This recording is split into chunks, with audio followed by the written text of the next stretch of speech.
Libo-libong mga residente sa bayan ng Nasugbu, Batangas ang nababahala ngayon sa ginawang pagbawi sa lupa ng Rojas and Company Incorporated o RCI. Ayon sa grupo, naglabas kasi ng Consolidated Order ang Department of Agrarian Reform o DAR at binabawi na ang Certificate of Land Ownership Award o CLOA ng lupain ng Rojas and Company Incorporated na ibinigay na noon sa mga residente ng siyam na barangay ng Nasugbu. Ibig sabihin, kapag nasunod ang Consolidated Order ay paaalisin o ide-demolish ang mga residente sa siyam na barangay. Ang pagtitipon ay pinangunahan ni Vice Mayor Mildred Sanchez. Pwede palang bawiin yan? Naglabas under ng Consolidated Orders, masakit man aminin na parang susunod kami sa Hacienda Luisita. Ganun talaga. I-demolish ang mga tao. Pero alam namin na may mga magagawa pang paraan para hindi ma-demolish ang aming mga kabarangay doon sa Hacienda Rojas. Yan po, nagkaroon po ng magandang proseso nung simula hanggang sa sinukat yung mga tangkilik ng mga tao at binigyan po ng mga klowa.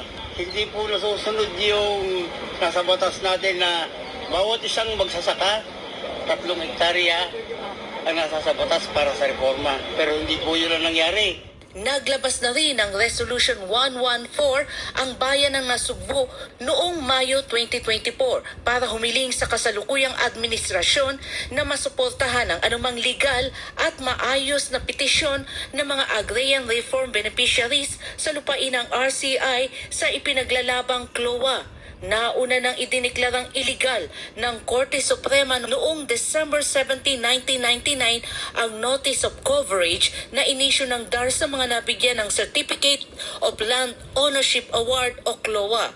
Pero iniurong na ng Rojas and Company Incorporated ang lahat ng kaso at ibinigay na sa DAR ang exclusive authority at jurisdiction para aksyonan ang pamamahagi ng mga lupa sa mga benepisaryo.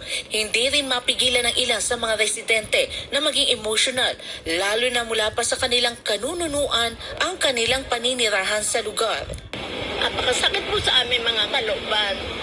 Humihingi po kami ng tulong na huwag kaming paalisin sa amin tinitirig ang bahay.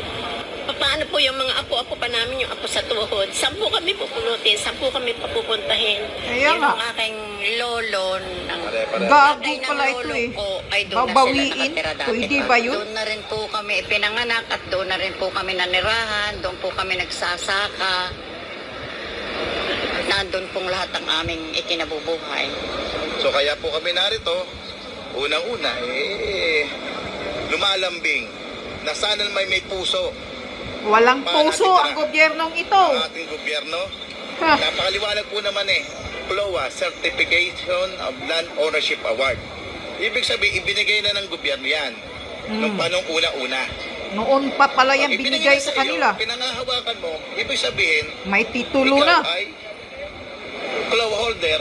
Kasi may opisina rin dito ang Hacienda Rojas para lang din maipakita namin na ang nagsasama-sama ang siyam na barangay kasama ng Sangguniang Bayan na maipakita namin na at mga barangay opisyal na maipakita namin sa kanila na hindi lang kami nandito para humingi na rin ng awa sa kanila na sana Naku. naman pagbigyan.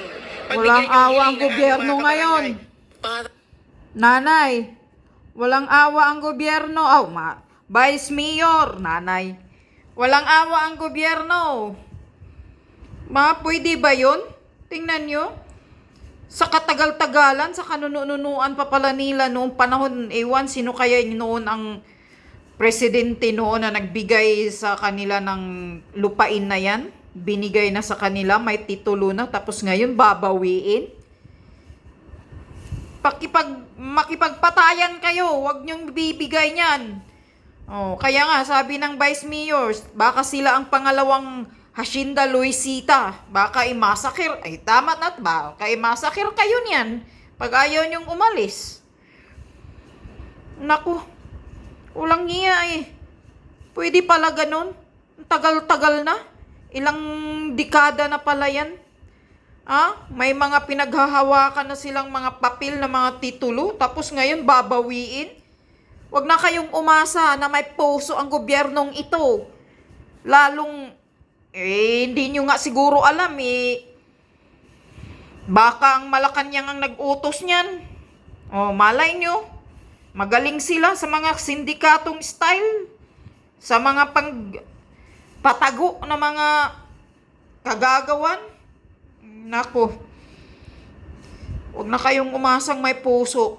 Basta huwag kayong umalis dyan, makipagpatayan kayo kung palayasin kayo dyan. May hawak kayong mga papel dyan, may titulo kayo, tapos gaganyanin kayo. Anong klaseng gobyerno talaga ito? Walang hiya din Nakakagigil, kawawa naman kayo dyan. Andyan na kayo tumatanda, may kaapu-apuhan na. Nandyan na sila nabubuhay. May mga ano na sila doon, mga pangkabuhayan. Tapos ngayon, paaalisin sila? Katarantaduhan to Dapat pa nga, tutulungan, tapos palalayasin? Lang yung gobyerno ngayon. Ay, naku talaga. Sarap nyong sunugin. Kakagigil.